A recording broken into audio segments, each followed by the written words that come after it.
Hello दोस्तों, आज हम एक ऐसा प्रश्न करने वाले हैं जो हाई स्कूल की परीक्षा में बहुत ही ज़्यादा पूछा जाता है।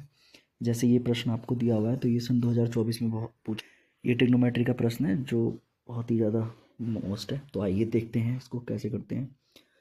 तो प्रश्न है, जब सूर्य का उन्नयन कोण फाई से थीटा हो जाता है तो क्षैतिज तल में खड़े एक स्तंभ की छाया ए मीटर अधिक हो जाती है और स्तंभ की ऊंचाई ज्ञात कीजिए। तो देखिए इसका चित्र किस प्रकार से बनेगा। तो सर्वप्रथम हमने एक स्तंभ मान लिया है जिसकी ऊंचाई कितनी है, h है। माना इसकी प्रारंभ में जो परछाई थी वो थी फाई एंगल से, तो जो इसकी परछाई बन रही थी वो हमने मान ली कितनी, x। और जब इसका एंगल फाई से कितना हो जाता है, थीटा हो जाता है, तो इसकी ऊंचाई में मान लो a की वृद्धि हो जाती है। वैसे भी प्रश्न में दिया हुआ है। तो इसका चित्र कुछ इस प्रकार से बनने वाला है। इसका नामकरण कर देते हैं। यहाँ पर a मान लेते हैं, b मान लेते हैं और c मान लेते हैं, और बीच में जो ये बिंदु आ रहा है इसमें क्या मानते हैं हम, इसको d मान लेते हैं। तो देखिए यहाँ पर दो समकोण त्रिभुज बनेंगे। एक तो समकोण त्रिभुज का नाम होगा ए बी डी तथा दूसरे समकोण त्रिभुज का नाम होगा ए बी सी।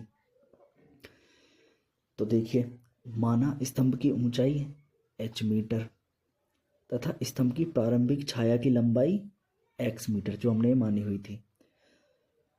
तो अब हमें इन दोनों त्रिभुजों में अलग अलग क्या निकालने पड़ेंगे, ट्रिग्नोमेट्रिक फंक्शन रख करके मान निकालने पड़ेंगे। तो जैसे सबसे पहले हम समकोण त्रिभुज ए बी डी में लेते हैं। कौन से त्रिभुज में, ये छोटा जो त्रिभुज बन रहा है ये वाला। तो जैसे ही हम इस त्रिभुज में बात करेंगे तो यहाँ से बन जाएगा टेन, तो क्या बनेगा, टेन फाई बराबर ए बी बटे डी बी बराबर एच बटे एक्स, क्योंकि टेन फाई का मान कितना होता है लाल बटे कक्का के हिसाब से, लंब बटे आधार। तो इसके लिए h क्या हो जाएगा, लंब, और आधार हो जाएगा हमारे पास x।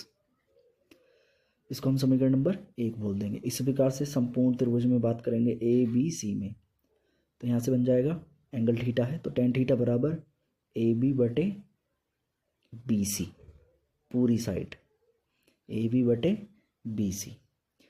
तो ए बी को तो ए बी रहने देंगे, हम बी सी को दो भागों में लिख सकते हैं, एक तो D B plus D C या सी डी, जैसे भी आप लिखना चाहो।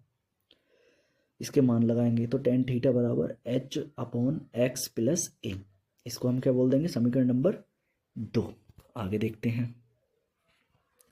समीकरण 1 व 2 को हम इस प्रकार से भी लिख सकते हैं। देखिए, समीकरण 1 थी टेन फाई बराबर एच बटे एक्स, तो या फिर हम अगर यहाँ से एक्स का मान निकालेंगे तो एच बटे टेन फाई। इसी प्रकार से टेन थीटा बराबर कितना था, एच बटे एक्स प्लस ए, तो यहाँ से एक्स प्लस ए बराबर एच बटे टेन थीटा। तो यहाँ से अगर हमें एक्स का मान चाहिए तो कितना निकलेगा, एच बटे टेन थीटा माइनस ए। अब देखिए ये भी एक्स का मान है और ये भी एक्स का मान है, तो दोनों एक्स के मानों को परस्पर क्या रख देंगे, हम आपस में बराबर रख देंगे। तो आगे देखिए, जैसे हम इन दोनों मानों को क्या रखेंगे, आपस में बराबर रखेंगे, तो हमारे पास कंडीशन कुछ इस प्रकार से नजर आएगी। देखिए, H ten phi, H upon ten phi बराबर एच बटे टेन थीटा माइनस ए। तो यहाँ से हम इस एच टेन थीटा को क्या ले लेंगे, लेफ्ट साइड में ले लेंगे, H upon ten phi minus H upon ten theta बराबर माइनस का ए। पक्षांतर करने के बाद में कुछ कंडीशन इस प्रकार से बन जाएगी, H ten theta minus H ten phi बराबर ए, अर्थात हमने यहाँ से माइनस 1 से भाग कर दिया, पक्षांतर कर दिया, बात एक ही है। तो यहाँ से यहाँ पर भी एच है और यहाँ पर भी एच है, दोनों कंडीशंस में से क्या करेंगे, एच को हम कॉमन ले लेंगे, तो बचेगा 1 बटे टेन थीटा माइनस 1 बटे टेन फाई बराबर ए। या फिर हम इसको एलसीएम लेके जैसे ही सोल्व करेंगे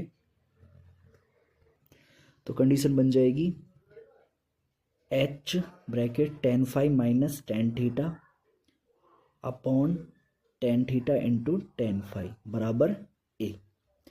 यहाँ से हम अगर एच का मान निकालेंगे तो टेन थीटा और टेन फाइव की मल्टीप्लाई ए के साथ हो जाएगी और अपॉन में tan five minus tan theta आ जाएगा।